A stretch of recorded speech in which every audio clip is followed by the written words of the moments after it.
Welcome, listeners, to another episode of the Banquet Hall podcast, where we tell tomorrow's stories today. I am blessed to be joined by, can I call you little homie? We haven't established our friendship. Are you considered a little homie? Yeah.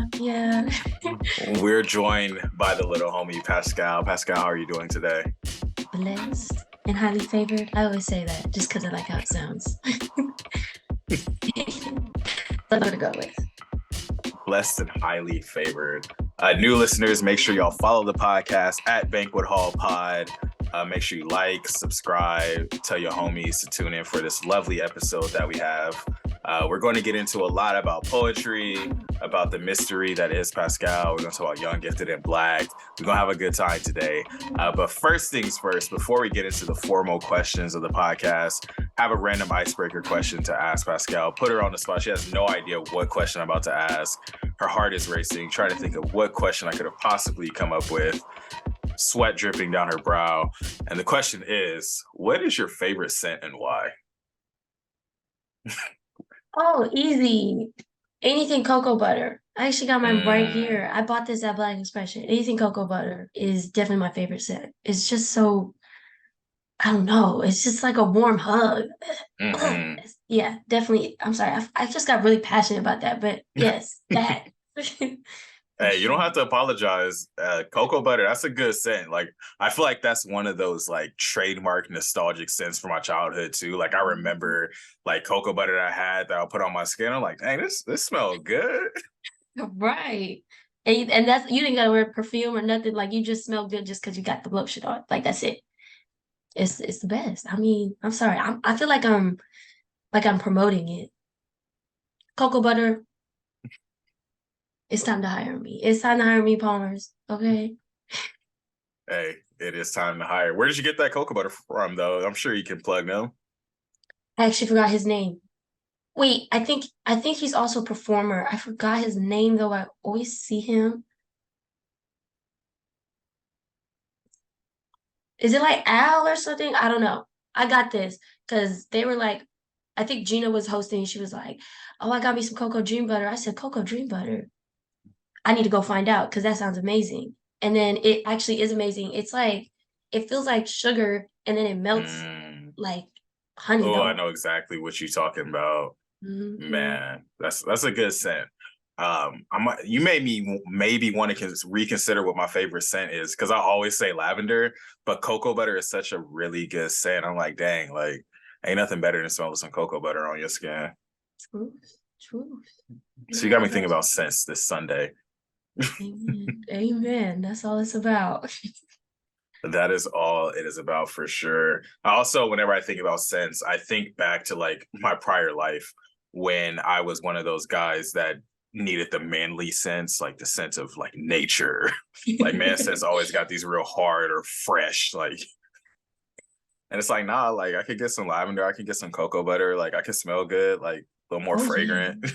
Oh yeah. Because the thing is, like, when somebody walks by and they have the walk past air that is like, you like, oh my gosh, it's real. Like that's when I feel most primal because I'm like, I'm really just a human and a scent just I'm like, who is that? Because it's really like you can smell like anything. If it smells good, then you good. You don't gotta smell like musk or nature, especially not Axe. Especially not that.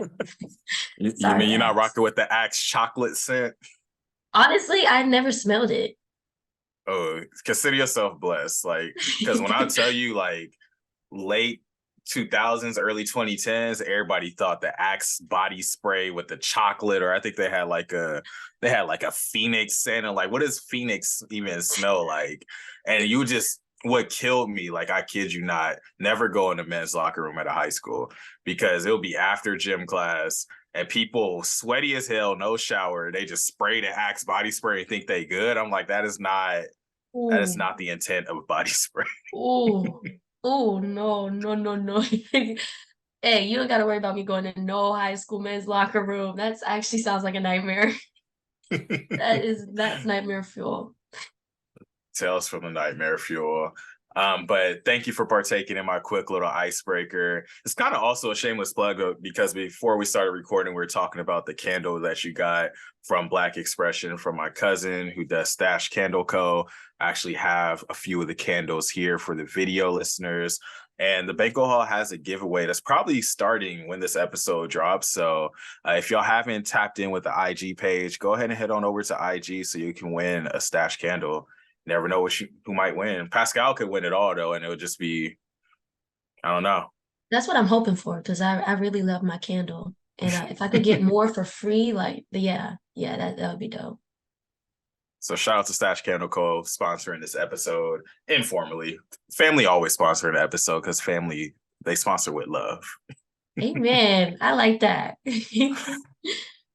But Pascal, the question I usually start all of these podcasts with, where are you from and how did that shape who you have become and who you are in the process of becoming? Ooh. So I'm from San Diego and I haven't made it very far out. Like, I don't think I've never left. No. I've left this state once, and it was literally just to go to Arizona to see Jodeci perform. So I've been here all my life. I have pretty much nothing to compare it to. And I would say I actually just recently, because I used to be like ashamed of it low key, like coming from San Diego, because I was like, it's so boring. Like, what is San Diego culture? The beach? Like, and I'm not really at the beach like that. So I was like, never really felt like, oh, this is home. Like, this is my city. I rep my city. Like, I never felt like that. So I recently just started being like, okay, I like San Diego actually. Like, because I started looking around and I'd be like, what other cities really look this beautiful all the time? We're like in November and it looks like summer for other states. So I'm like, okay, this is actually kind of dope.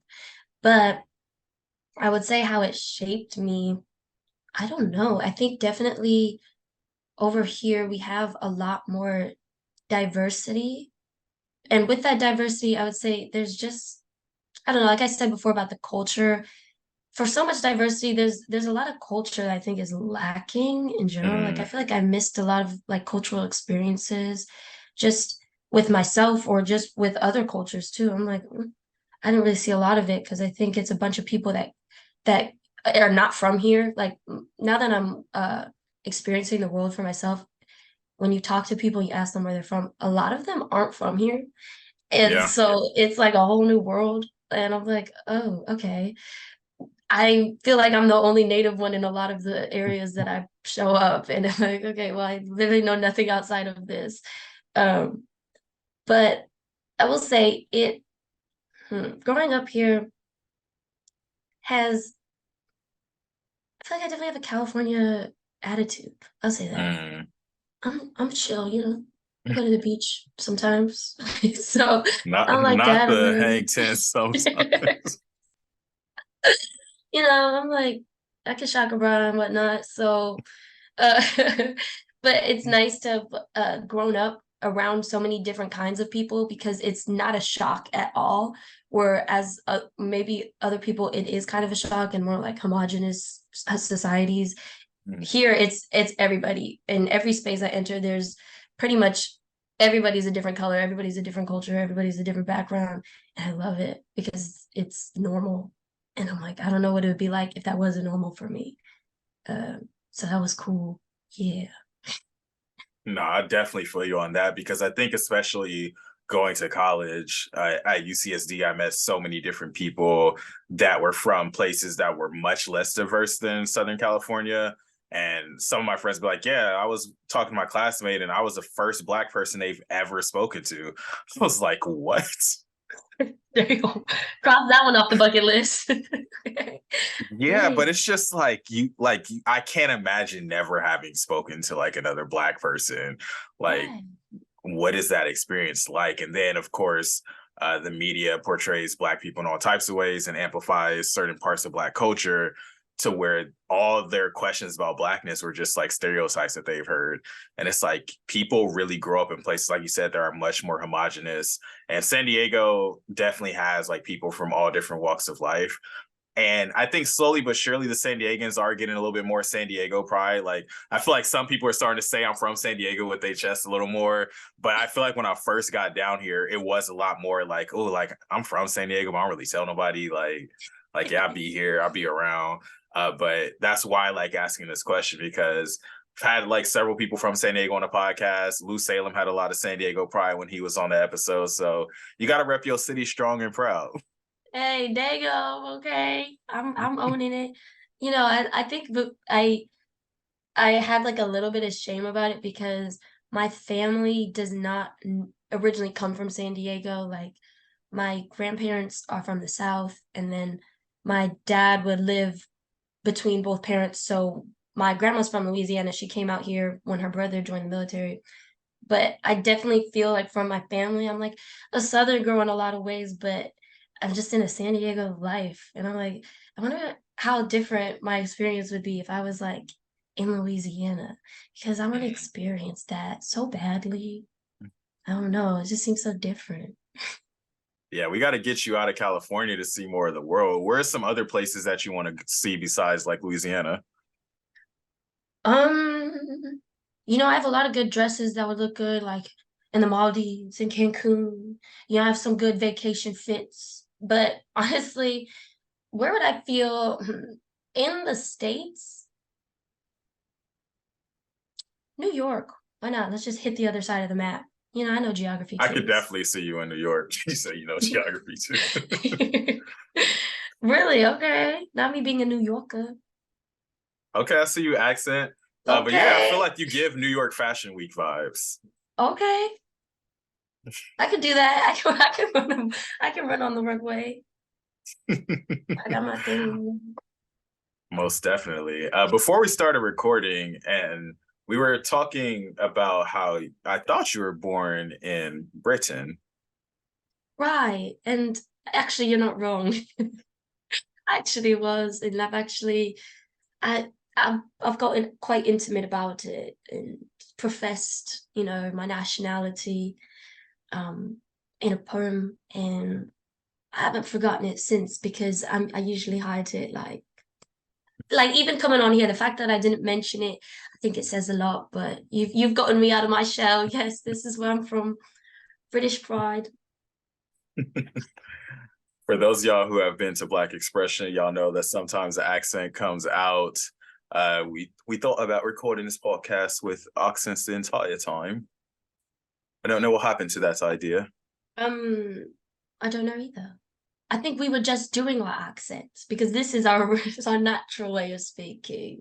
Isn't that funny? Tis pretty funny. But no, I can't do that accent the full episode. But yeah, Louisiana, New York. I still haven't been to Louisiana. I've been to a lot of places, but Louisiana is definitely on my bucket list because everyone I speak to, they say that the best food they've ever had comes from New Orleans. And so I need to check it out for myself. Currently, for me, the best food I've had came out of Atlanta. So I'm looking forward to trying some food from New Orleans. Ooh, I was thinking about like when I was trying to find HBCUs I wanted to transfer to, I was thinking about going to Grambling, and my dad was like, if you go there and you come back, you're gonna be like 600 pounds. And I was like, yeah, that's what I want. That's what I want. He Some of said those that as a differences. warning. You took it as like a pride Oh statement. yeah. Everything that he thinks is bad, I'm like, yes, this is great, actually. You're hilarious. Well, you mentioned transferring in HBCU, so why don't we actually start our conversation by talking about like your educational background, where you're trying to go. So you're currently a community college student, correct? Yes, sir. You're going to accent again. Tell us a little bit about like what are you currently studying? What are your educational aspirations? If you have an idea of what you want to do with like what you're planning on studying. Yeah. So honestly, I joined community college because I really wanted something to do. I didn't really go in with any plan because I just thought, well, the Lord will lead me wherever he needs me. And I still don't really have a plan for myself, but right now I'm currently just getting my general ed out the way so that I can have what I need to transfer to where I really want to go, which is Spelman. And it has been like an interesting experience, definitely at this specific school. Just I spent a lot of the time observing because that's just the way I see life. I'm very just observant and analytical, and it's it's an interesting experience as compared to what I've heard other community colleges to be like. And uh so far it's been very eye-opening, as many other college experiences are for other people. It's like you're becoming your own, you're finding out what you can do and having Hmm. fun with it, and just learning to be more independent and sure of yourself. And so I think honestly I get more out of that of the experience than the actual educational part, if I'm being honest. Um, but hey, that's life, you know? Hey, that is life. And I used to work in college admissions at UCSD. And when I would talk to students who were talking more about like the educational aspect of college, I will always talk to them also about their aspirations outside of the classroom, just because like college is such a holistic experience as you're currently experiencing, as many have experienced. It's not just the classes you're taking, it's the conversations you're having, the people that you're meeting, the clubs and organizations that you're joining and creating. There's so much that goes into being a college student that extends way beyond the classroom. And quite frankly, I think that we're shaped way more by what happens outside of the classroom. Like, yeah, you learn a lot inside the classroom and you have these classes, but you're crafting who you are outside of those hours in the lecture hall or whatever it might be. I agree. And I think like it kind of goes hand in hand. Like the stuff that I learn in classes, um, the tidbits of things that really stick out to me are mostly just so that I can apply it to what I'm doing outside Hmm. instead of just learning just to learn, which I love to learn, but I think I'm definitely more passionate about everything else because it's been a lot recently that I've gotten just from attending Cuyamaca that has, you know, shaped me and added onto me. Um, but it is all worthy, and you know, sometimes I have to remind myself, like, Pascal, yes, you're still a student. And I'm like, oh yeah, I like actually have to do this. Wow, I forgot. Yeah, I think, especially as someone who's a leader, someone who is active in the community, it's very easy to not think about that student component because you're doing something that matters so much more in the grand scheme of your life and your ancestral life and the people that you love and the people you care about. I've had a few people that I was in our Black Student Union at UCSD with as guests on the podcast, and we would talk about times where it's like, yeah, like my one of my closest friends and mentors, Jazzy, she was literally finishing a midterm like the night of a protest, or was getting ready for one during a protest. Like there's just so many different things that are so much more important for us as human beings first, that it's like, yeah, like I know I got this homework assignment, but what does this homework assignment even mean in the big picture? Right. That's exactly how I feel, like word for word. I'm like, oh my gosh, I feel like I'm doing like so much stuff. And then when I'm sitting in front of my laptop having to do schoolwork, I feel like a high schooler. And I'm like, oh my gosh, like I'm actually here for this. This is what I came here for, but I don't spend a lot of the time that I need to be doing it because everything else seems, you know, so much more important in the grand scheme of things. Yeah, well, if there's anything I could tell you as a friend, as someone who's been through the college thing a couple of times now, the stuff that you're doing, it matters. Like, I feel like as you start to figure out what you want to study, as you figure out what you want to do career wise, you're going to look back at these moments that you were standing up for things that you believed in and putting together spaces and being a creative. Like, these are the things that are going to take us way further. Like, obviously, you're going to need to have some type of like area of expertise, or something that you're going to need to have, like something that you're focused on and studying, but the experiences that you have as a leader and like a person in community, that's what matters, because there's people that have these degrees that don't know nothing about humans. Right. And I thank Cuyamaca for opening those doors for me to experience other humans because I think before this, and still a little bit now, or a lot of it, I've been very, very sheltered. And so, Hmm. like, just interacting with normal day-to-day people is like such a, even just the simplest interaction, I'm like, this is such a spiritual experience. And people are like, this is just normal. Like, we just go about our day. I'm like, I didn't do that growing up. Like, I was very much in the house. My dad specifically was very protective over us. So to be able to just go out and like be around people, that's a big deal for me. Absolutely. And one of those ways that you're able to be around people and something that you were able to do outside of the classroom was you were starting Young, Gifted, and Black. So why Yeah. don't you talk to our listeners? Well, first, let us know what is Young, Gifted, and Black.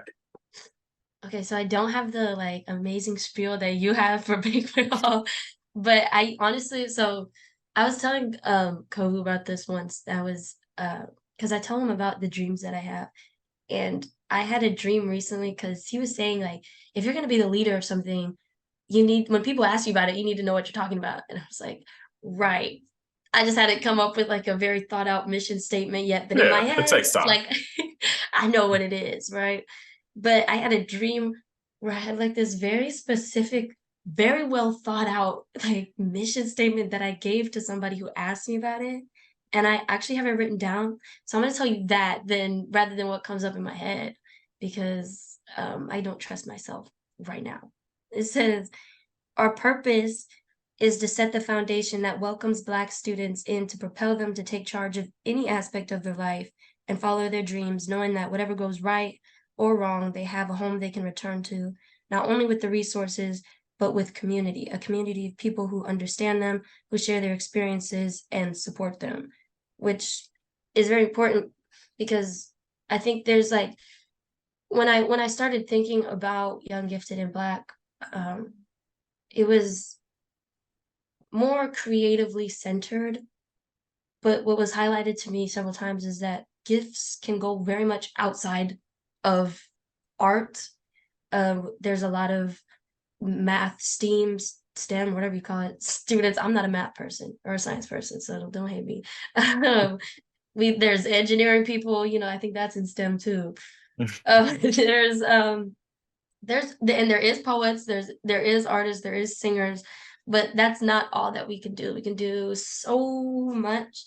And so I really wanted it to be somewhere where we can all just be ourselves and feel comfortable, happy, and excited to share what we have. Because what I noticed going around campus is, one, it's very hard to find someone that looks like you on that campus as a Black person. They're very few and far in between. But when you do, I think this is a San Diego culture thing. I mean, we don't really say hi to each other, which breaks my heart every time. I don't even get the head nod, nothing. I'm like, hey, and I'm like, they look at me like I'm crazy. I'm like, oh, I thought we were in this together. Okay.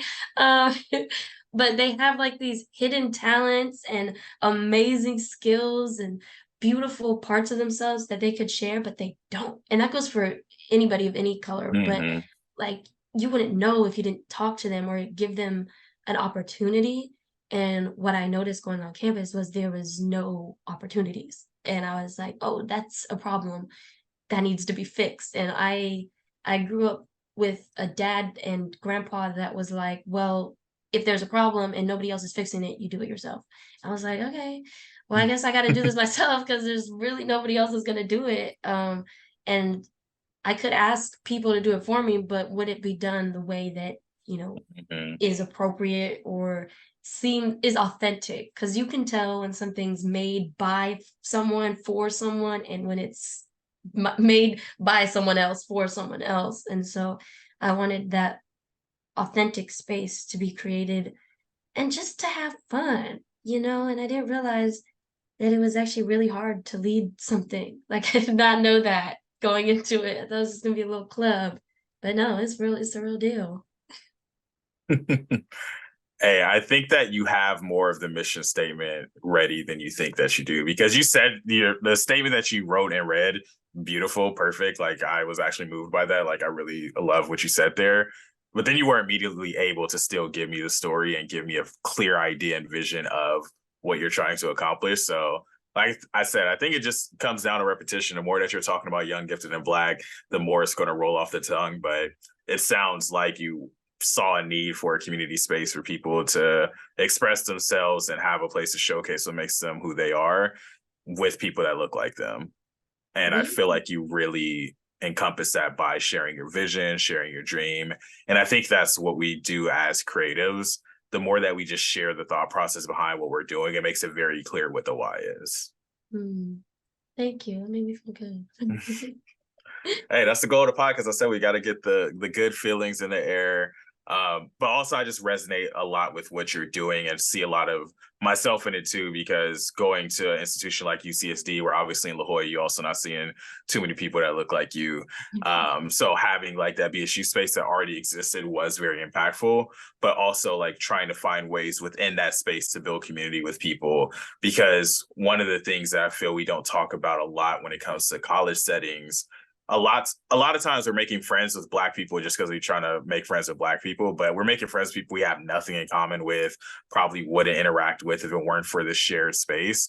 And so just giving more spaces for people to get to know people on such a deep level, I think is so important, because you really realize how more often you are more alike than you're not when it comes down to hearing people's stories, their upbringing, things that they're passionate about, which is why I like doing podcasting, because it's a similar way to have in this digital space, a way for people to share parts of their story that maybe you're not going to get if you just ask like, oh, hey, how's it going?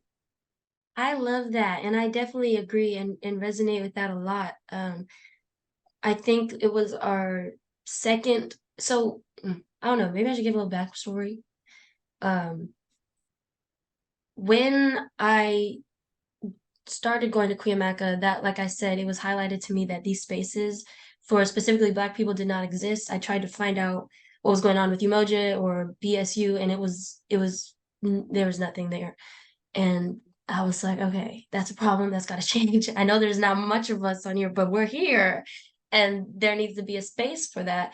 And so I think the first open mic I ever gone to in my life was on Zoom through Cuyamaca, and I was just there, just trying to see what it was about, and it wasn't many people on there at all.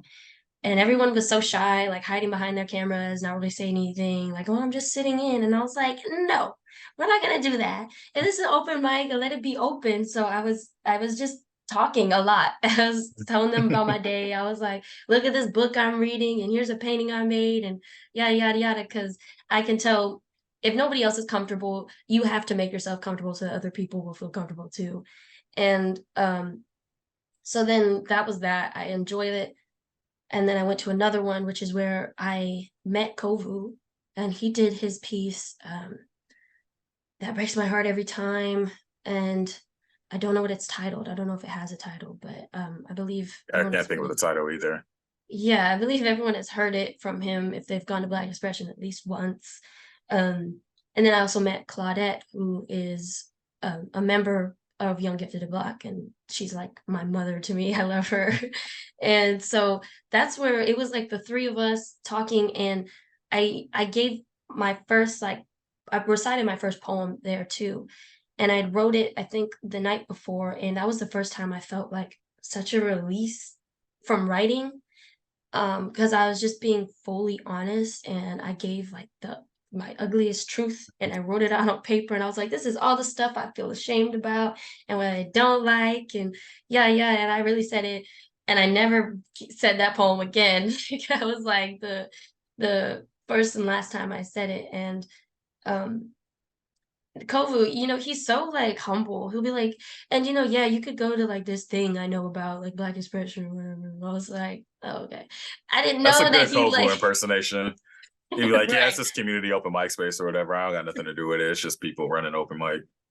right. He's like, I was in the Marine Corps or whatever, And it's like, oh, okay. So it's just something that he goes to or he's heard about. But he gave me the Instagram. I go on the Instagram. I was like, wait a damn second. This dude is the co-founder and the director talking about it's just some open mic thing. I was like, oh, okay. It right. At this point, I had already had the idea for Young Gifted and Black. and I was drafting up some event ideas and name ideas and all that kind of stuff. And what was ironic was that one of the name ideas I had down was Black expression, which I did not know already existed. That would have And been so when awkward. right. So when I met Kofu and I found out about Black expression, I was like, oh yeah, this is like meant to be. And so um after that, I remember talking to the professor who hosted the Zoom open mics, and I was like, let's do this in person. Because the Zoom thing, it's cool, but it's not like what you can get being in person, obviously. And she was like, cool. Yeah. Do you want to facilitate? I was like, wait, He was like, hold up. no, I didn't say all that. But I ended up facilitating because I'm very opportunistic. If anything comes my way, I'm like, shoot, let me try it out. Who knows what could come from it? And a lot came from this so far. And so I hosted my first open mic with Kovu. I definitely asked him to co-host because he has way more experience, and I needed that comfort. And that was the first day we met in person. Then our next open mic, it was like that spiritual connection experience that you were talking about, like seeing all these different people in one room, like a very small room of like 50 something people, crying, singing, dancing, laughing, speaking different languages or giving different cultural uh music and all this kind of stuff. And I was like, I never been in a room this intimate, diverse, and honest all at once. And I think that's definitely what I needed, and maybe a lot of other people needed that they didn't know they needed. I think it's very healing to know that no matter where you come from, a lot of us go through the same stuff, man. Like the same stuff. It just sounds different or looks different, but it's the same thing. And it's crazy.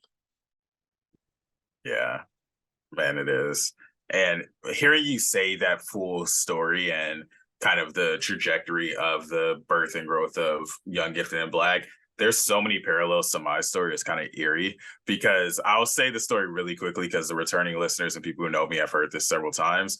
But UCSD, I felt, was also missing like some type of creative, expressive place. And so myself and one of my close friends, Cambria, we wanted to do an open mic at UCSD. So we put together a flyer for it. We called it Flexing My Expression.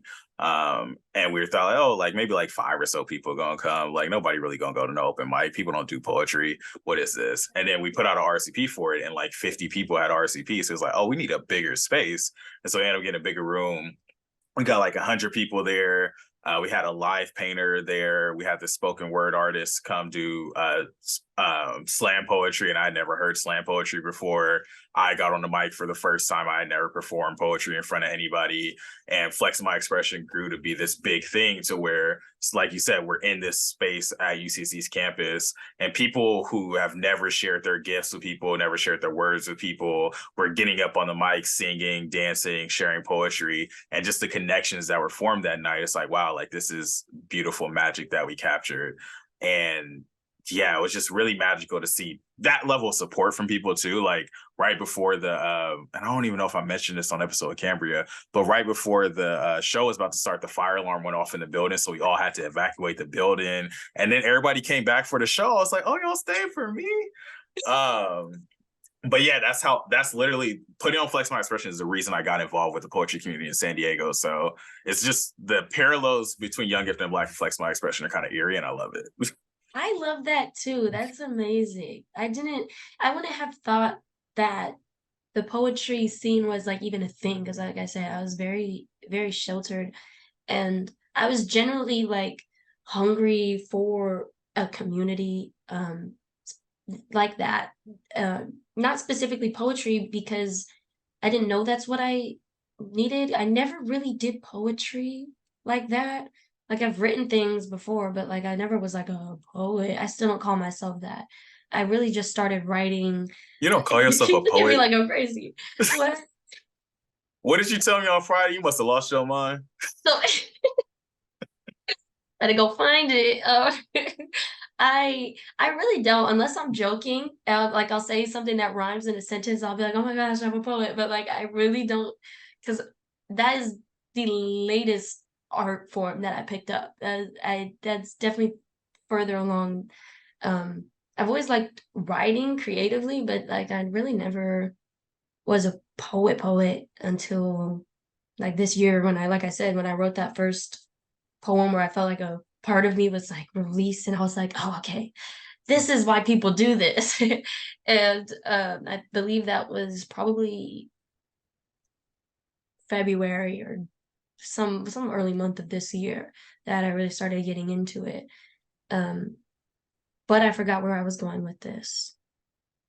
Like I said, to find that community of like-minded people, people that look like you, that sound like you, that feel all the same things as you, that go through the same things as you, specifically, is like, oh my gosh, I didn't know like this was a thing and that it would feel this good. Like I didn't know the importance of community that much because, like I said, I didn't really have that growing up. I was very to myself. Um, so I don't know. I'm like tapping into new parts of myself or whatever. Or whatever. This is like talking to a mirror right now. I just see like young Kyler talking to some other poet. From poet to poet, you are a poet. Like I'm like full stop. I don't know why you would even think to say that you're not a poet. Like that's probably the wildest thing I've heard in 2023 is that Pascal doesn't consider herself a poet. Like what? I always say like I just be writing. Like when people ask me like, "Oh, do you publish or do?" I'm like, I just be writing, man. Like I don't know. I just do it. When I feel something, I write it down, and then if I feel brave enough to go say it in front of a group of people, then I do that. But yeah, that's how I think of it. You're like, no, no, no, no. I have a question for you. Have you ever written a poem? No. Yes, a few, maybe, perhaps. So you've written a few poems. According to this small website I found called Google, poet is defined as a person who writes poems. So by definition,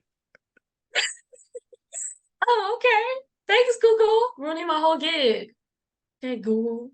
I rock That's why with the nobody second ever heard of that sentence on here. website. I know, right? It's just all small. They probably not gonna make it. I like the second sentence more though, because it says a person possessing special powers of imagination or expression. I like that. We superheroes. Ooh, that's nice. Wow, I like that. Maybe poet is a state of being.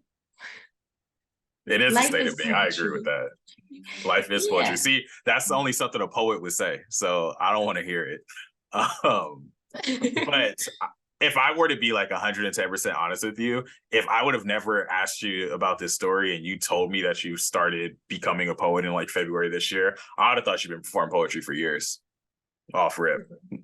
Okay, I'll say this. I definitely, it's not my first interaction with poetry like this year. It's just when I really started doing it consistently and like taking it seriously. Because before, I have like this creative writing journal from like sixth grade, and I was going through it, and I was like, first of all, girl, what was you going through in sixth grade that was that hard to write these poems? That was my first question. My second question was, okay, some of these are actually kind of dope. Like if I were to rewrite them now, it'd probably sound kind of cool. And then I was like, I didn't know it existed. I didn't know I'd written those. And I was like, okay, Pascal, like she kind of had some good penmanship back in the day. And so that was like probably my first that I can remember or have record of like thing with poetry. And then as I probably was like in high school, I definitely wrote poems, but they're very short and they're very like I feel like disingenuous. I think that it was like I just wanted to write something that sounded cool rather than exactly how I actually felt. I just wanted it to because I thought poetry just sounds so romantic, but that's not how my life was. I was not living a romantic life. It was tough in high school. If I'm keeping it real, so the poems definitely didn't reflect what my life was actually like. So I just consider those like just me messing around. Um, but now when I write, it's definitely more real. Mm. It's definitely, I feel like it's definitely me sharing my soul just straight up, which is freeing. It's very nice. Yeah, there's sometimes I feel like there's nothing more freeing than being able to write a poem and really getting whatever you're honestly feeling out, whether it's something that you're going to share widely or share with no one, but just being able to write down those words or say those words and put it in a place that makes it tangible. Like when you mentioned the piece that you performed, I think you said on Zoom that you haven't performed since. I definitely have a poem like that too. I went to open mic at Queen Bee's. I performed a poem. I was like, all right, I'm never saying that ever again. That sequence of words is just deleted from my lexicon because I got it out. It's done. We're not opening that box ever again. I feel that hard. I mean, there's some, I feel like when I go up and perform at open mics, a lot of the time I like my pieces to be one and done. Like I never really repeat poems. I think I've done it like maybe a couple times where I repeated something just because I came unprepared because I usually like when I write poems, it's definitely like intimate time, I feel like with me and God because that's when I feel when I write a poem, it's like that's how I hear whatever God is trying to say to me and then get it out in a way that makes sense because that's just my personal way of connecting. And a lot of the time, it'll be like such a full circle thing to write it. It's like, oh, I know that wasn't just my capability, so I can't do that. And like I'll go through and I'll find the things that were written down, and I'm like, this is like full circle, like from my childhood to now to what's it's like, oh my gosh. And I'm like, I have no choice but to say this. Like, I want people to feel what the release that I felt in this moment, even if people don't understand or don't Yeah. care for it, or they're like, I don't know what she's talking about. I'm like, at least I got it out there. And Black Expression records everything, so it's somewhere on record, and I can't say I didn't try. So I just I think not only is poetry like falling in love with language and words and how it can be so deep, like deeper than like you think, and it can retell stories and then pre-tell stories of your life and just gain new understanding of yourself. Because otherwise, if I was just in my head and it didn't get out on paper, I probably wouldn't have figured these things out, honestly. Mm. I'm not that it gets crowded up here sometimes. Hey, it do be getting crowded up there. Speaking for myself, yeah, I think that those full circle moments when you really look back at what you've written and just I talk about this with another poet on the podcast too. Just the depth that goes into just the simple word choices that you're making. Like people might read or hear your poem and they just hearing a sentence, not knowing that you spent like 15 minutes really trying to figure out if these words really captured exactly what you was trying to say. And sometimes I look back at, especially poems out of my first couple of books that I have, and I'm like, dang, I put this out there for everybody to read. That's real. That's real. That's Yeah, that's real. it takes courage to put yourself out there like that for sure.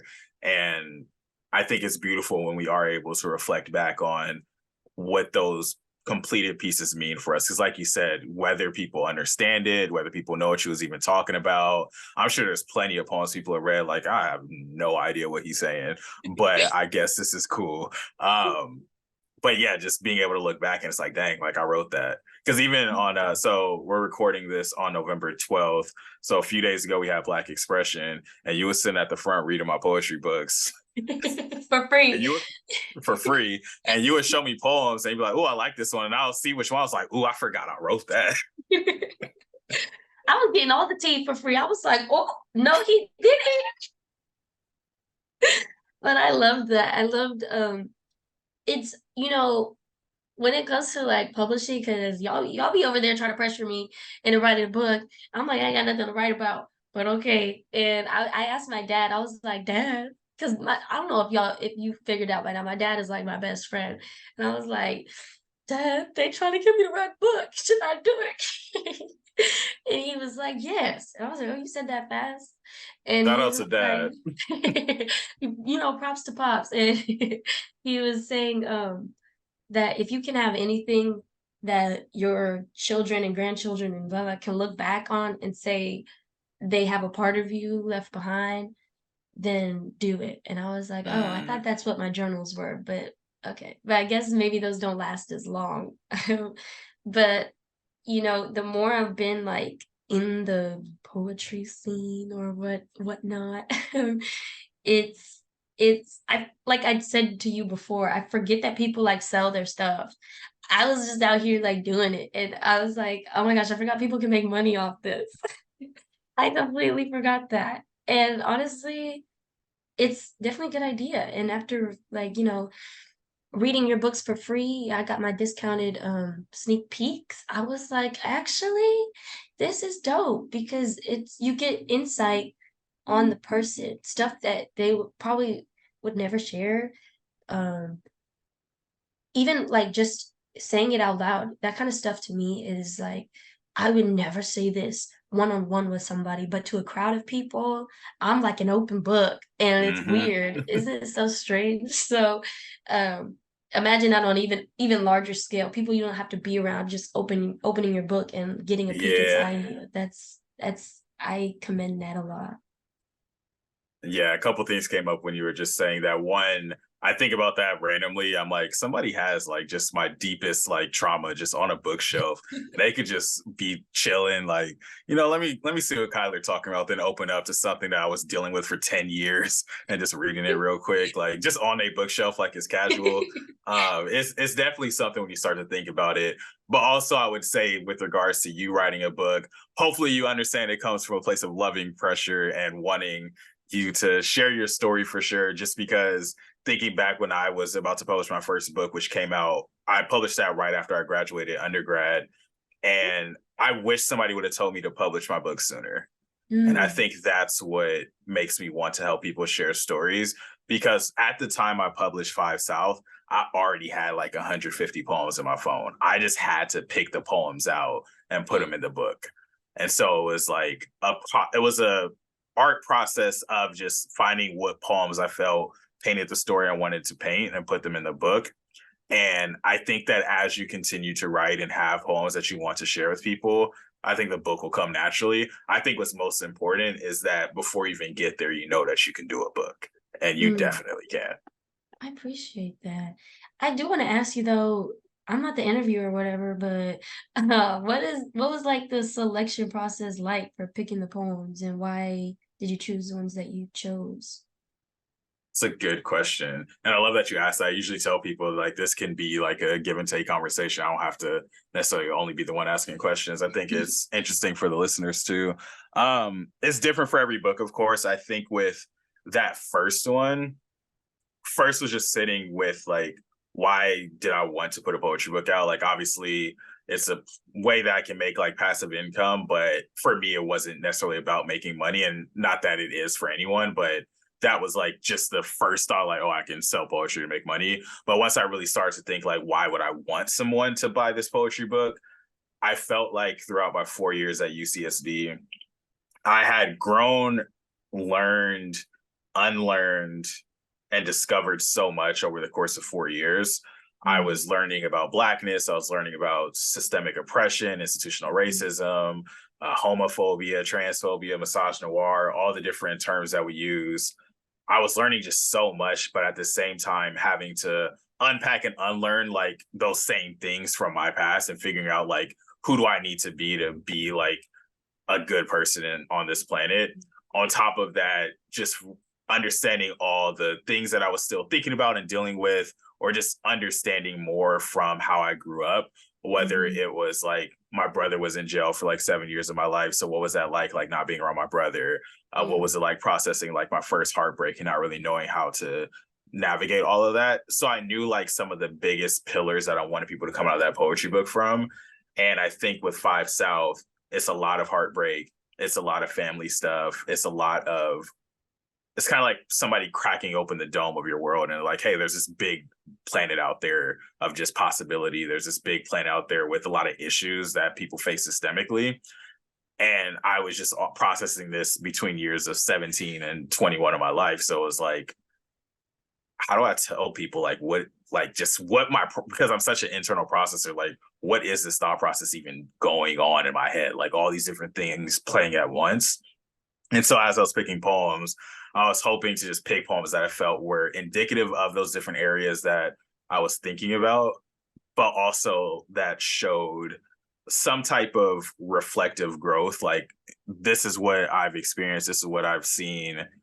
College has changed just a little bit to where this is how I'm looking at it in hindsight. This is where I was at in the midst of it, and this is where I want to be.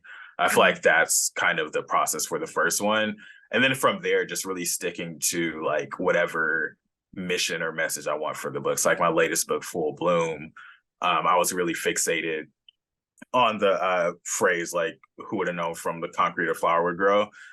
And so just thinking through like what does that look like for the flower to be fully out of concrete? So those are the types of questions that I'm asking as I'm picking through those poems. It's a good question. I don't think anyone's ever really asked me that. Oh my gosh, not me being a firstie. I like that a lot. I think because I was wondering, like, how do you theme a whole book?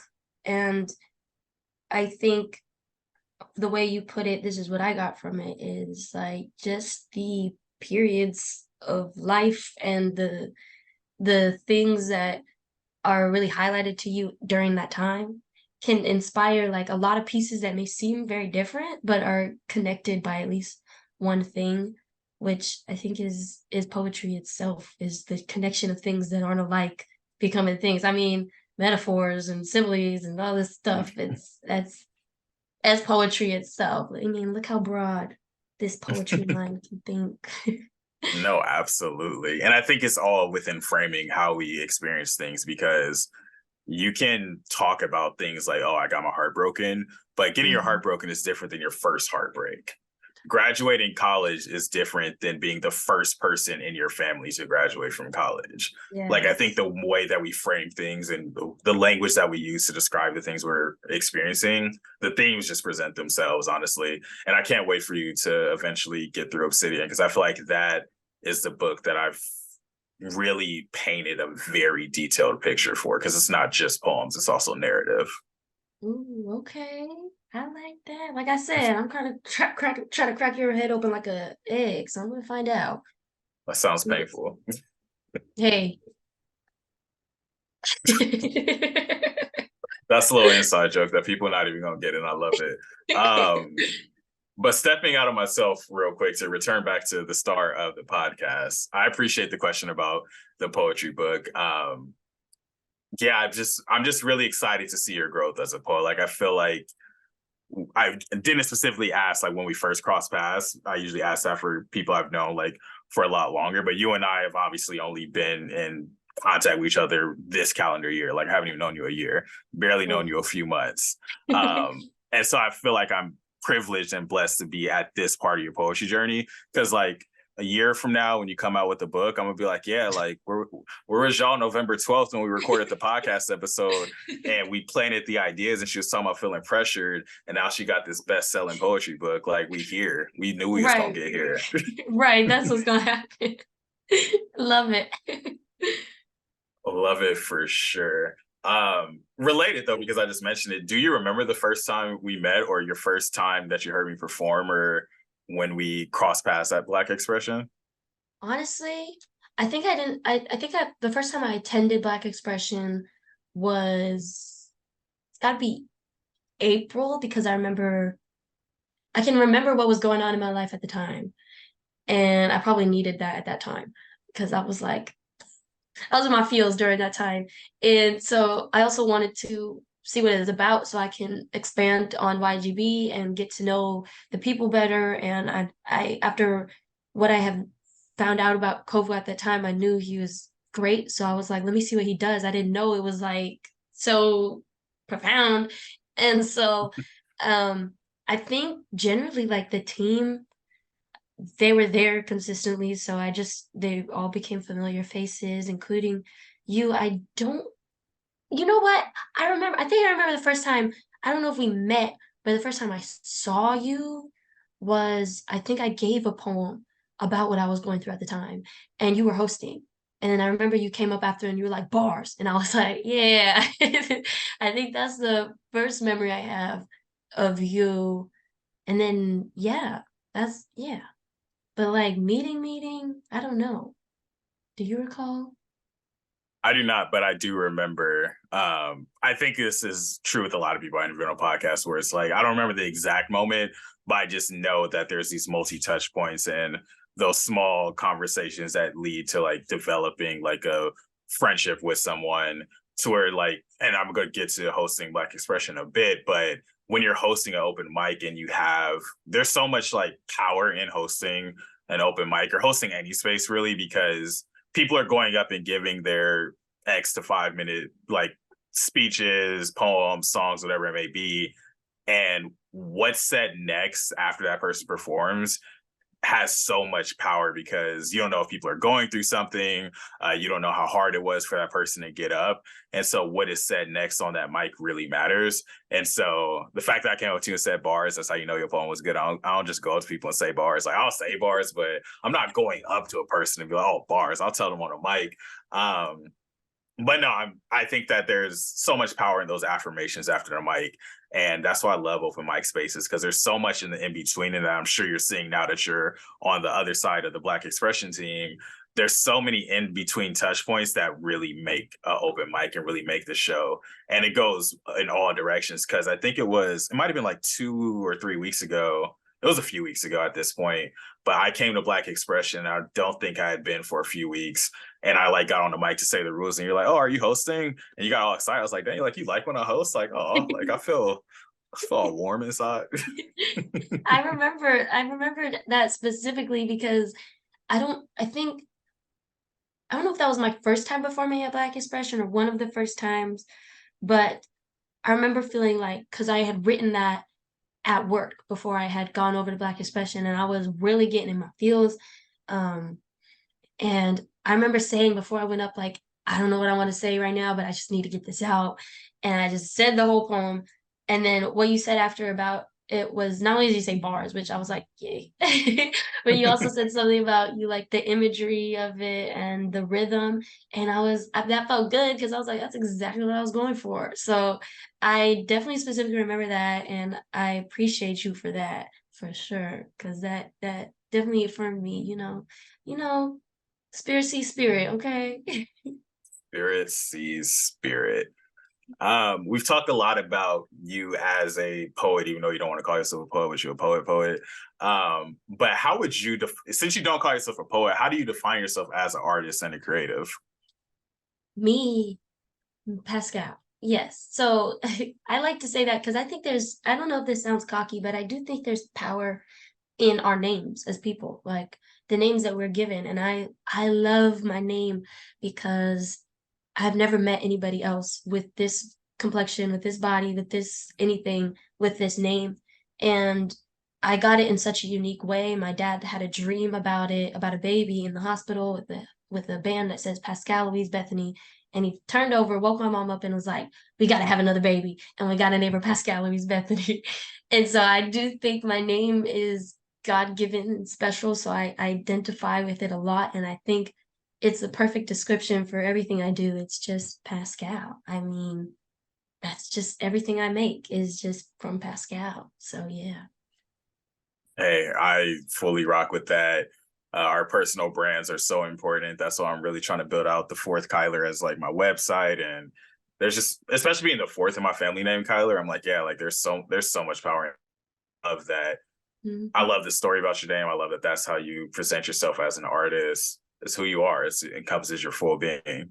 Mm-hmm. I think it's ever growing, ever changing, and ever hopeful. So that's how I would describe the art that I make, I Mm, guess. I love that, ever changing, ever hopeful. And I know that you haven't performed like a ton across time, but what do you hope that people gain from when you do perform, or what they are receiving when you get up and share your gifts and your words with people?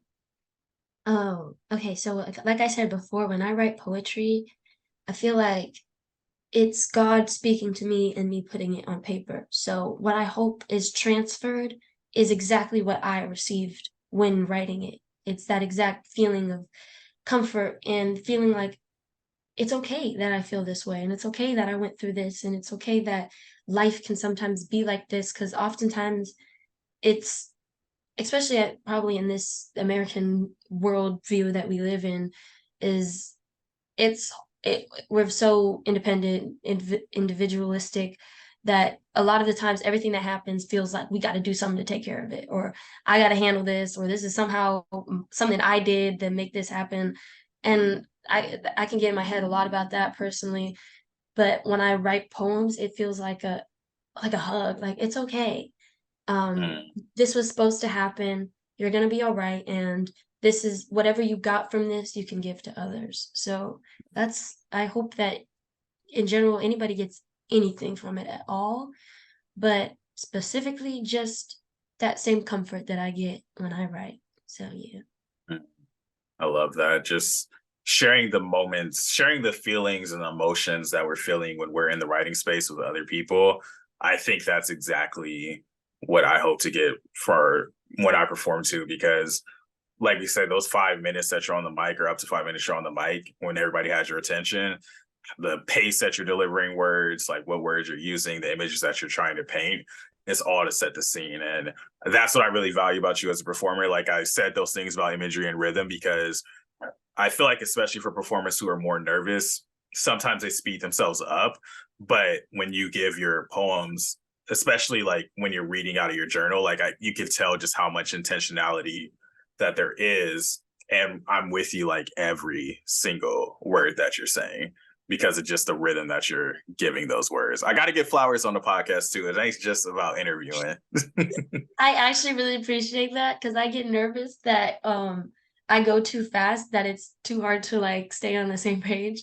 Because I hear that a lot in my public speaking class. They're like, "Oh, you could slow down a little bit." I'm like, "Oh, okay, my bad." So that definitely, that was reassuring. I'm here for reassurance whenever you need it. Um, One more thing out of the poetry corner. We've talked a lot about your leadership within Young, Gifted, and Black. You've also started to sprout as a leader within Black expression. You've had the opportunity to co-host some open mics. What is that like to be at the front of the room from the host perspective rather than as a performer? I love this question. Like you said before, it's like so much power, because I don't know, like I watch a lot of 90s sitcoms, and one that is like one of my favorites is Girlfriends, and I'm like on that episode where Lynn was dating the poetry dude, and I was watching the scene and I was like, this is not what hosting looks like. It'll be like the host comes out from the shadows, doesn't say anything, and is like, next up to the mic. And I'm like, it's I really I know Kovu hates getting his flowers, but I really always have to give it to him whenever I see him, because he really is like a big brother to me and a mentor, specifically in this whole hosting thing, and many other areas of life. But like like I said, when I first started hosting or facilitating or whatnot, I never thought like ever that I would be the one to do that. I never thought I had a personality that would just be like, oh, because I just wanted to perform. I just wanted to share. I didn't think about being a facilitator or anything. But once I realized, like, okay, Pascal, you're gonna have to do it. You wanna lead Young, Gifted, and Black. You're gonna have to figure out how to do this. If people see that in you somewhere, then you got to start seeing it for yourself and just get rid of the nerves and go up and do it. And I've been blessed to be surrounded by people who have really gotten me, been slowly pushing me out of my shell and getting me more comfortable with doing that. And like I said before, the experience was more like, uh, okay, I'll just bite the bullet and do it and get out of, my comfort zone. And now it's becoming more and more like, oh, I actually really enjoy this. And it's fun to just like be present. And I think that comes with like a sense of familiarity, because now that I've been coming to Black Expression more and more frequently, I'm like officially a team member or whatever. It feels more like I'm just talking to friends or family, rather than I have to like go up and like, do the host thing. It's more like I'm just here. And it's intimidating in a way, because I've said this before in conversation, it's different than going up to perform a piece, because when you're performing a piece, it's called a piece for a reason. It's just a piece of yourself. You're not giving your whole self. When you're hosting, you just got to be yourself, bring yourself. That's all you can do. And then, I mean, that's it. Like, and as you said before, it's important to make people feel um, appreciated for what they brought up. And I had to learn that, because when I first started hosting, I was not prepared. Kofu is not the guy who gives all the outlines before putting you up there. He just sees how you do, and then after he'll give you the tips. And I'm like, oh God. So after like I did one with him at school, some guy came up and he did like the most personal, deepest, saddest poem you could ever think of. And I had no idea what to say. And I was like, I was completely unprepared. So I literally was just like, okay, guys, next. And Cole was like, you can't do that. You gotta like make them feel that like what he said was like he really got some off his chest. And so I've definitely had to learn to be comfortable enough to be honest. And let the feeling, just that elephant in the room, be the elephant in the room and not hide from it. Which was another tip I got from him. Um, it doesn't have to be lighthearted all the time. So yeah, it's definitely a learning process, but it's so much fun.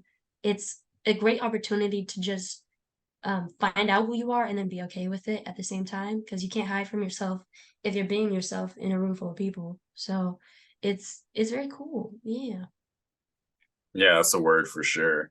And I think that the more that you're able to host these different spaces, the more comfortable you're going to become, the better feel you're going to have, the more you're going to be able to showcase your true essence. And I think we're definitely starting to see the roots of that. And I think that's one of the true tests of like comfortability as a host, when someone goes up there and you don't know what to say. Like, and I think sometimes, at least for me, I fully own that lack of knowing what to say, because I think that is just as impactful as saying something. Sometimes Mm. somebody will go up there and they'll deliver a really powerful piece, and I'll get up there and have no idea what I'm about to say and just sit there and just like sit in that moment, let people feel whatever song Derek's playing afterwards, or just feeling the silence of the room and having people sit with what those last words were, and then just thanking the person for sharing that. Because I think at Mm. bare minimum, respect for what is said and an appreciation for what is said can go such a long way. And yeah, I do my best to try to say something at the end of everybody's poem, but sometimes just like, yeah, like just those words move me. Thank you. Hmm. That's good. Yeah, I think it's definitely, I like that. We can't hide from truth. So just let it be truth, you know? Let it be truth. We gonna have to co-host one of these days though, and get the the I dynamic honestly, going. I feel like we would have really good chemistry on stage. And I was like, why haven't they asked me to co-host with him yet? Because I feel like it would work really well. It's okay, But we'll make it happen. We'll just boot Kovu off the mic and I'll just take over. It's all good. yeah, you got to go. But I feel like people got a pretty good idea of who you are as Pascal, the artist, the poet that we're putting loud and in caps. I might even put this whole episode title Pascal the Poet. Honestly, it Uh, kind of goes together. it does go together. It's written in stone. Um, I know that throughout this conversation, there's been a few things that have come up very consistently. You talked about your dad being like your best friend. God and religion has come up a lot. And I wanted you to have the opportunity to just share a little bit more about what family, what God, what religion mean to you as a person who is developing in this world and finding your way.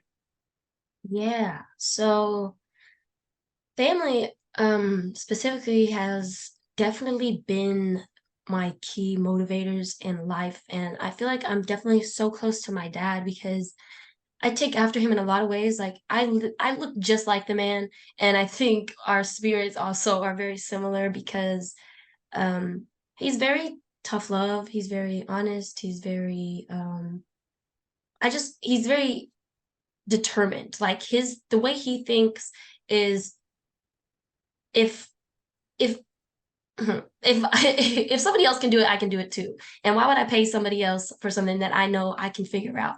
And so because he's like that, I've taken that on too. And I feel like we are both very driven, which I like. And personality wise, we just get along really well. Um, and so I learn a lot from him every day. And I really value that relationship. and it's saved me, the things that he's taught me. It saved me from things that may have destroyed me.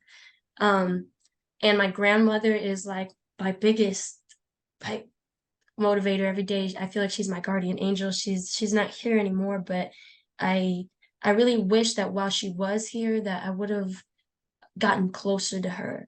But honestly, in death, I feel like I've gotten even closer and closer to her. She's just I feel very like a kindred spirit with her as well. So they very much motivate me. And then God is like my ultimate father, I feel like. The wisdom and love and safety that I feel from God is incomparable to anything that anybody on this earth can give me. And so I always try to stay in tune and connected so that I know I'm where I'm supposed to be and that I feel that comfort and safety. Because oftentimes, at least now, I like to say that at this age, I feel like a blank page that's just waiting to be written on. There's so much that could go, that could one way or another. And I think as people, we just want to do this thing right and whatever that means. And so I think the only way I can figure out how to do it right in my personal way, in my personal understanding of it, will be just through connecting with God. And I will be led exactly where I'm supposed to be, exactly when I need to be, so that I don't got to stress about all that extra stuff.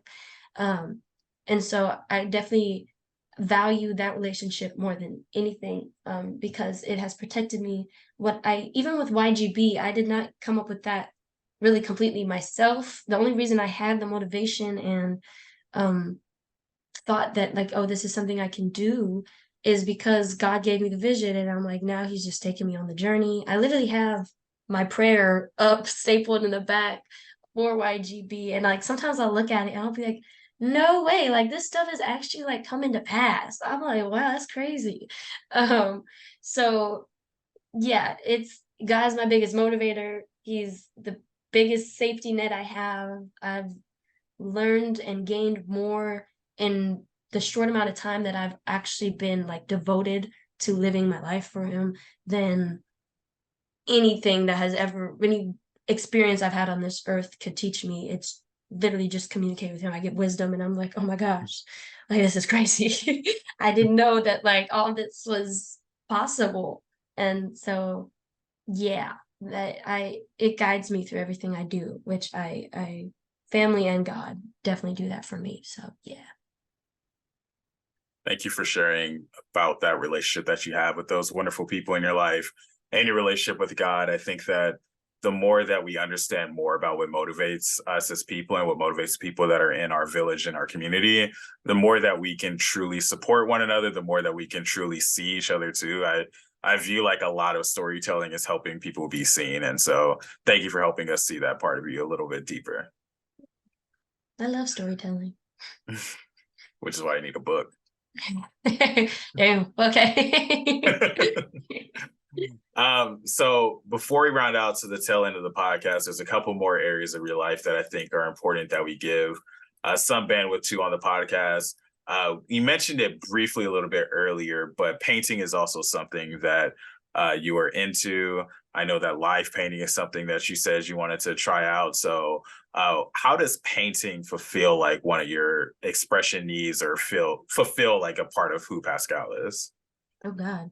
So I actually didn't start out painting. Like I when I was younger, like somebody showed me an adult that was working at my school showed me this drawing she made, and I was like, I want to do that.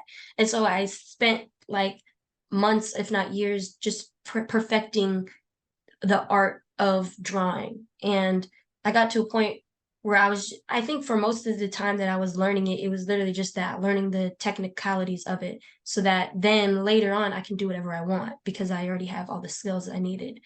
And so I think I finally reached that point recently where I was like, okay, I think I have all the skills I need right now that I can make whatever's in my head. Because you can have like these beautiful visions and ideas in your head, but you don't have what it takes to execute it. And so I really wanted what it took to execute that. So I started that.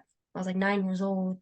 And now I recently took on painting, and I did watercolor because I love how, easy it is for me. and how beautiful it looks. And so when I paint, it's just a visual expression of exactly how I feel, and um, the experiences and stories that are going on in my life. I have a favorite which is named after a Nina Simone song. I love it so much, and I I made it to just as a testament to the experience of Black womanhood and how it just doesn't look Mm. one certain way, which is what the song is about. So I think it's a release, definitely, but not it doesn't come as quickly as poetry, because poetry you can sometimes you can write it in one sitting, but painting, I gotta leave and I gotta return to it, and then I gotta leave and I gotta return to it. So it's definitely a big commitment. I've had my on and off seasons with it, but overall it definitely feels like just like any other form of art, like an expression of my soul or myself just on paper, which I think is beautiful every time. Love that. Love the depiction of how you describe that as well.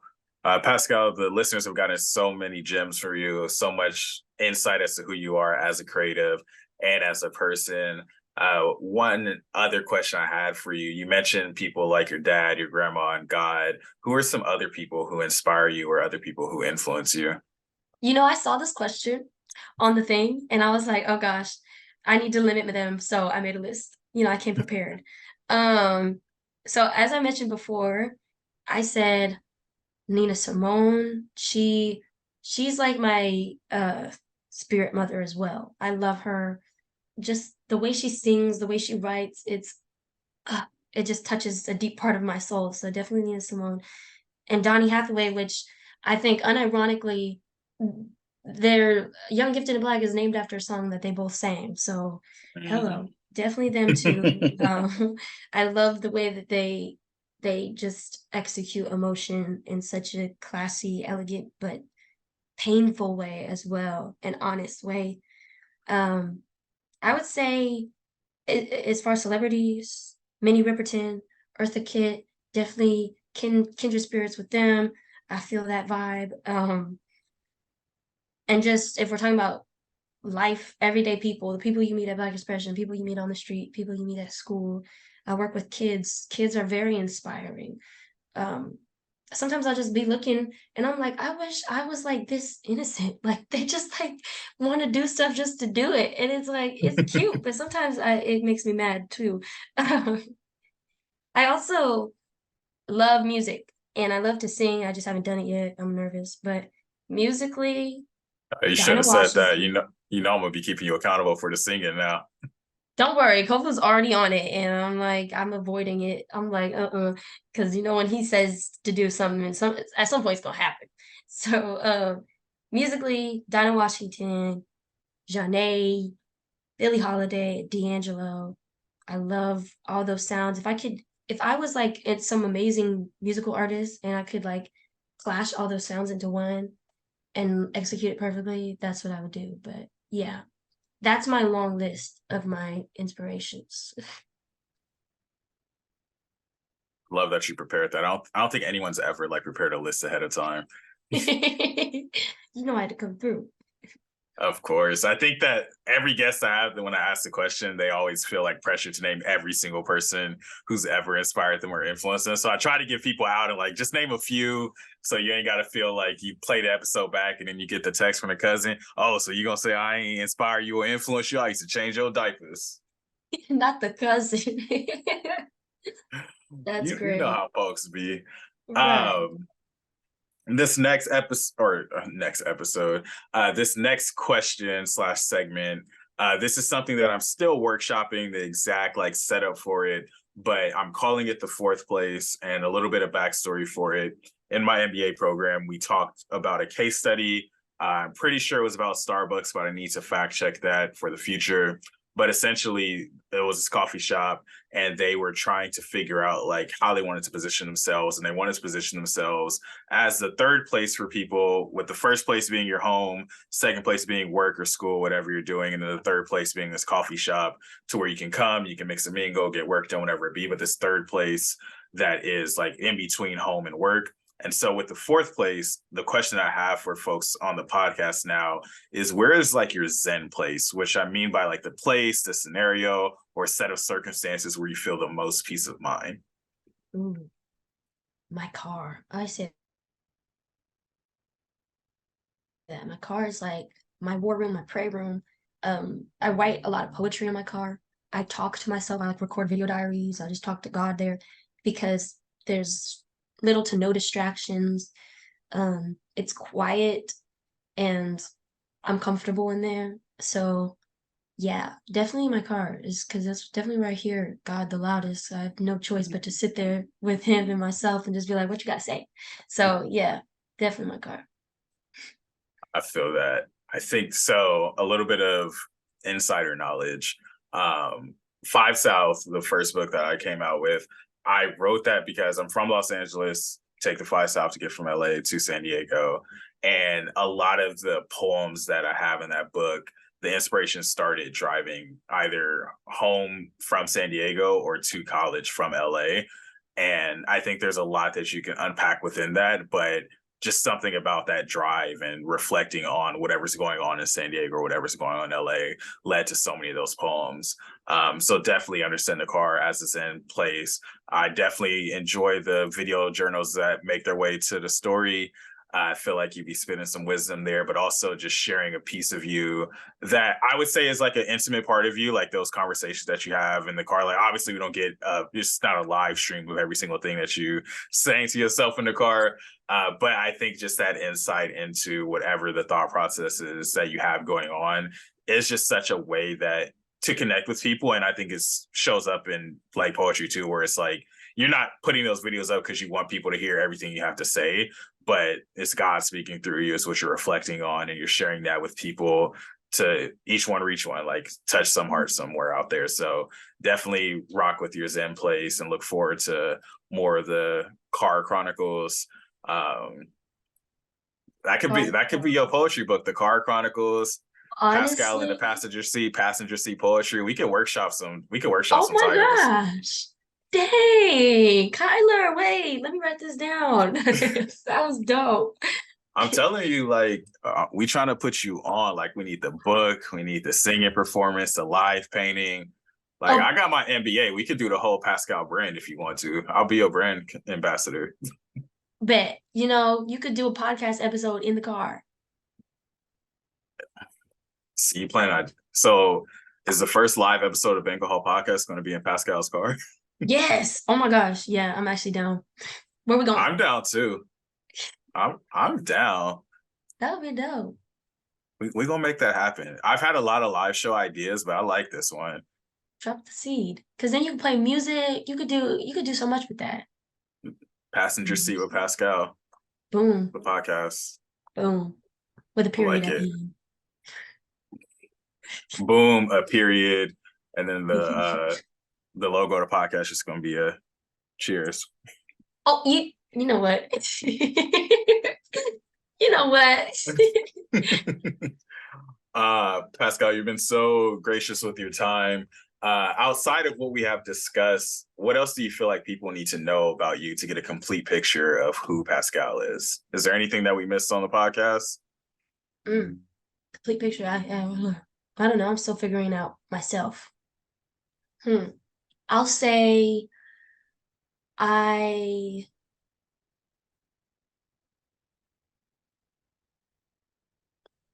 Pascal is trying her best every day. And I like so that. she has no regrets. That's Pascal. There's no regrets. Hey, no regrets. I love it. If I'm listening to this episode, I've gotten to know a lot about you as a person, as a creative, as a poet, all caps. So aggressive. How can I engage with you outside of this episode? What are some ways that people can support you, support Young Gifted and Black? Where can they find Young Gifted and Black? You can find Young Gifted and Black on Instagram at YUNGIFTEDBLACK. Okay. And you can support Young Gifted and Black by just showing up. If you're a student or if you're not, we've had non-students pull up to open mics before, and it's very much appreciated, but definitely not required. But yeah, just showing up. That's all we really need. Everything else is taken care of. So we just want to see lovely faces. Yeah, I heard that. Just kind of random question that came up as you were plugging that. How many different variations of Young, Gifted, and Black did you have to kind of think through before getting the IG name? Oh God. So I wanted it to just be Young, Gifted, and Black, but it was taken. And then Right. I had to come up with another one, taken. I was like, I don't want numbers. I don't want underscores because I feel like it doesn't look so professional. So I just was like, okay, we'll scrap the U and we'll get rid of a G. And thank God it worked because I was like, if I got to take out any more letters, this is gonna look a mess. So that's where we ended up. I've had somebody Yeah. coming on before like, oh wow, no O, and I was like, what you want me to do? You want me to buy the domain? It's not happening. Yeah, it's funny. Just because when I saw a spot, I'm like, oh yeah, like just my marketing brain was like, yeah, there's probably a billion variations of Young, Gifted, and Black on social media. Honestly.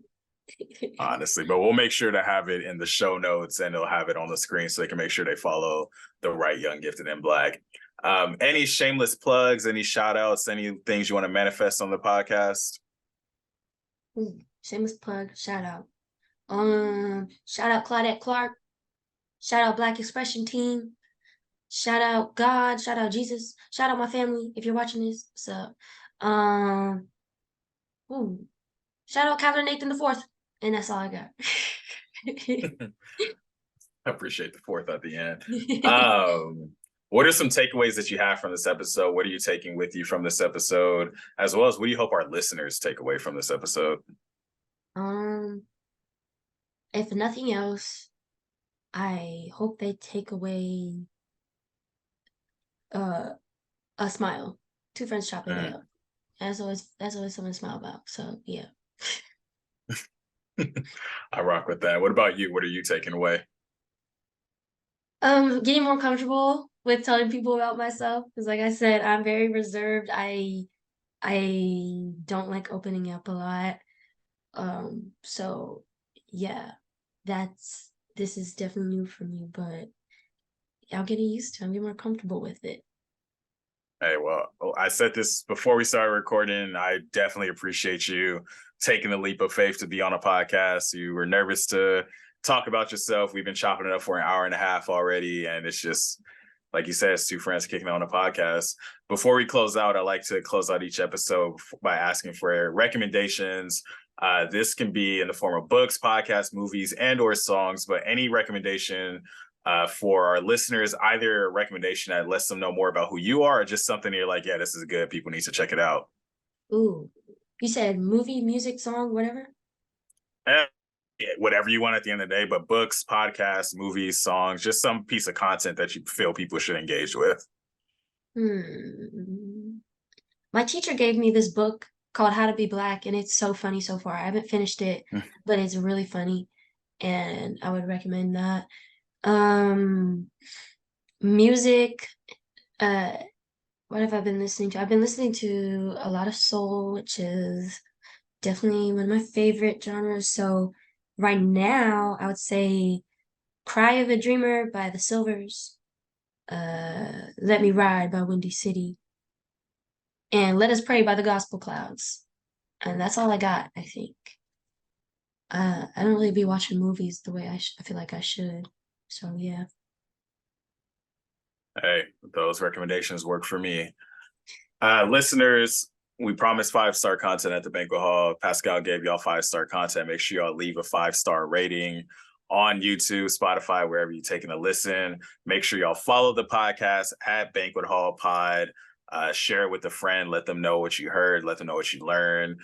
Pass along to someone who else could get inspired by this podcast, whether they're an up-and-coming artist, a performer, whether they're just trying to get in their bag, whether they're trying to establish a student org at the community college. I think there's a lot that people can take away from this episode.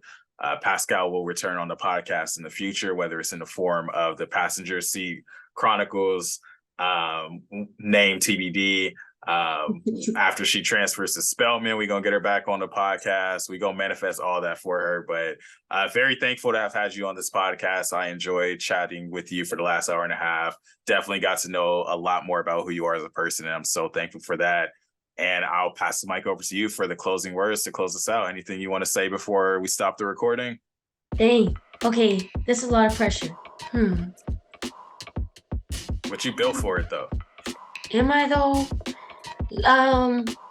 Maybe I'll revert back to my British accent. Thank you for watching. Thank you for listening. Much love, peace, and blessings. And we are signing out. That's all I got. I think it works. I think it works too. Hey, you know what I mean? I know what you